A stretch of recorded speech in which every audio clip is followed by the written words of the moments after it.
Yo, what is going on, everybody? It's Juan Solo here with A Squad Gaming. Welcome back to the channel. Thank you so much for tuning in today, guys. In today's video, we're going to be breaking down some more weapons from Ghost Recon Wildlands. So we are going to be going over all of the submachine guns today and kind of talking about them in depth a little bit and just kind of giving you guys a full list of what's going to be in the game at launch. So the first submachine gun we're going to be talking about here is the MP5, and the MP5 is basically the weapon you start out the game with, and this one is the only one you actually were able to use in the closed beta or the open beta, and actually take it into the gunsmith. So as you can see, I modified it just a little bit, but overall, most of the submachine guns are kind of a lower damage than your assault rifles, but these things have a lot higher rate of fire.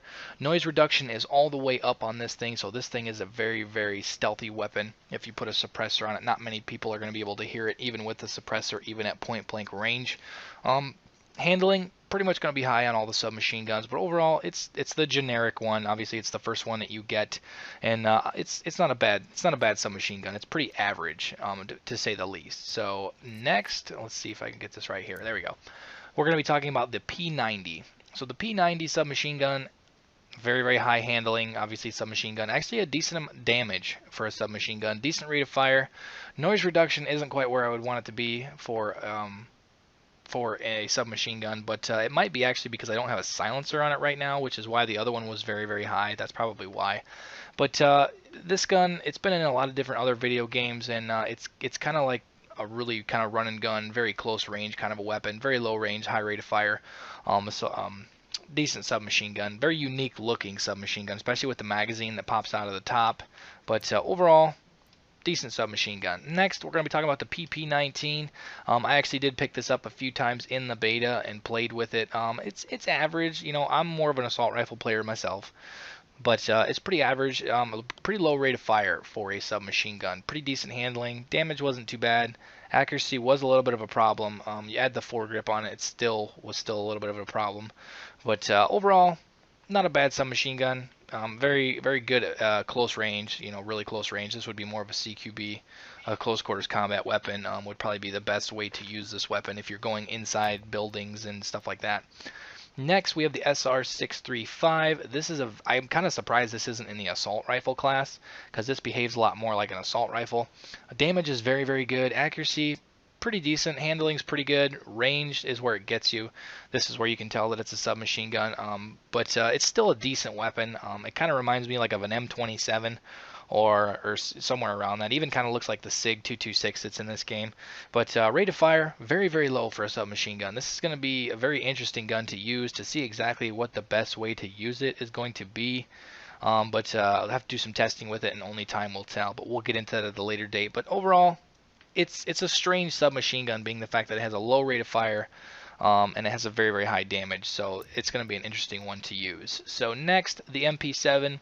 This has been in a lot of video games across Call of Duty, Rainbow Six, Ghost Recon. I still remember using this a lot. I believe it was in Rainbow Six Vegas 2. I think it was that I used this quite a bit.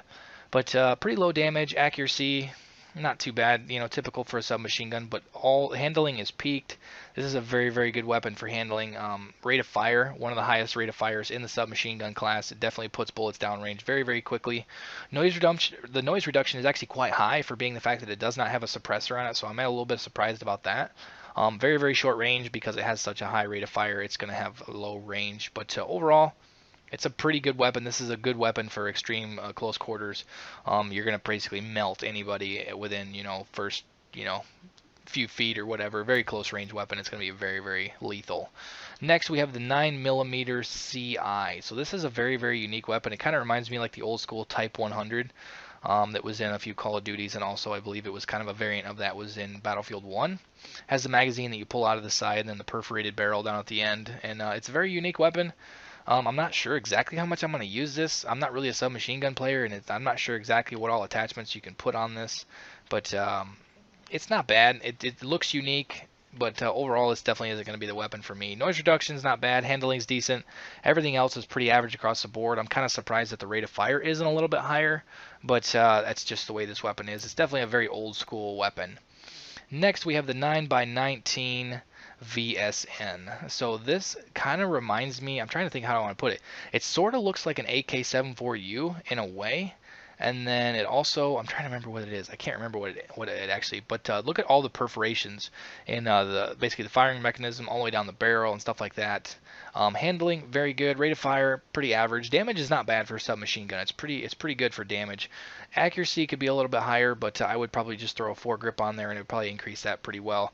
Very low penetration, but noise reduction is not bad, being the fact that it does not have a suppressor on it yet. This is a weapon that I might use occasionally in certain situations, just because honestly I think it looks pretty badass the way that everything is laid out on it. So, pretty average. You know, it's definitely not the best submachine gun in my opinion in the class. Next we have the MPX. I actually had the ability to pick this up a few times and use it.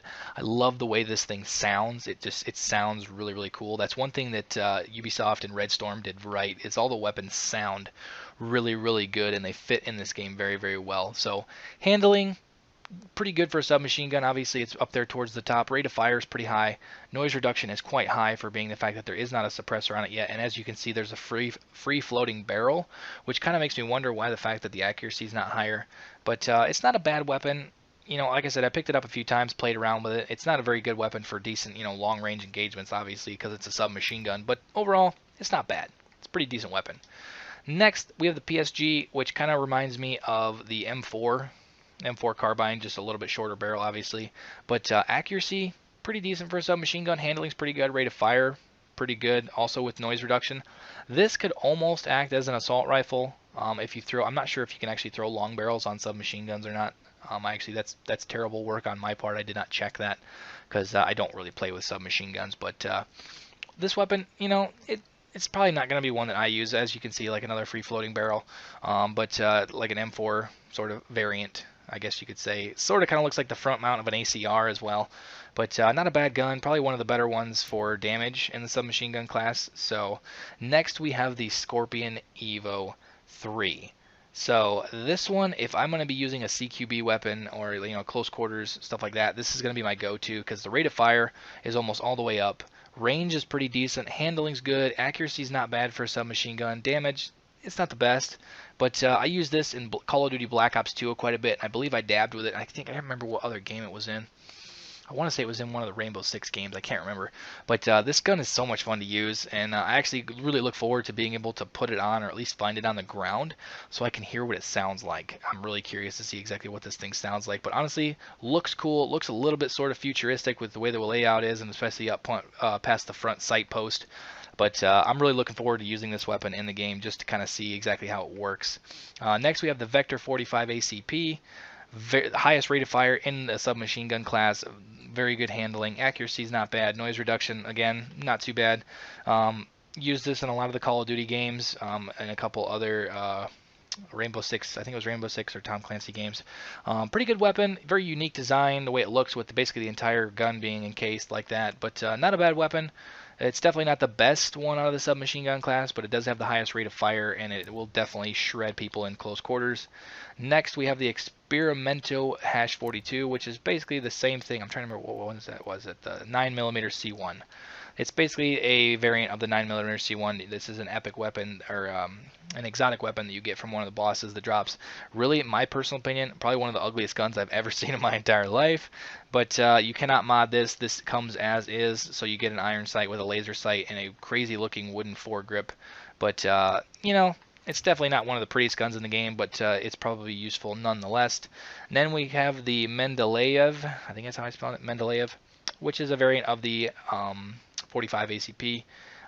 Really cool looking. It has the skull front mount there with the magazine coming out of it. That honestly looks so cool. Comes with a red dot sight, also with a built-in suppressor. So honestly, this might be a weapon that I use. Also, the front foregrip there has it on there. It's going to be a very accurate weapon. Rate of fire, noise reduction all the way up. Handling almost all the way up. Range isn't bad. Damage isn't bad. So this is a weapon that I might throw on from time to time just because it looks really cool. And it's going to be a very dynamic weapon. You can use it in a lot of different situations. Next, we have the Residue, which is the P119, I think is what it's called. Just another variant of that. Comes with a sight. I want to say it has an extended mag on it, is what it looks like. I might be wrong. But just a different variant of that weapon. So that, not too much different than the other one. And then we have this one, the UY, exclamation point. Folding stock, sort of like an ACOG scope thing on top. I can't remember exactly what that sight's called. Laser sight, Handling's good, accuracy's, I'm surprised the accuracy is really that high with the folding stock and everything on it, but noise reduction's not bad. Rate of fire, average, but like I said, you cannot mod this weapon, but you know, a very diverse, wide variety of weapons. But I do have to say, probably out of all the weapons in the submachine gun class, that either the Scorpion Evo or even the PSG is probably one of the better weapons to use like that. Also the Vector 45 ACP. But that is pretty much all, guys. That is all the submachine guns, and that is pretty much going to be all for the video, guys. If you guys enjoyed it, you guys are pumped for this game to come out on March 7th, make sure to drop a like on the video. Also, if you guys are new around here, make sure to subscribe for more Ghost Recon Wildlands content. I'm going to be covering a lot of stuff coming up to the launch of this game and post-launch, so make sure you guys slap that subscribe button so you do not miss any of that. Thank you so much for watching, guys, and I will catch you guys later. Peace out.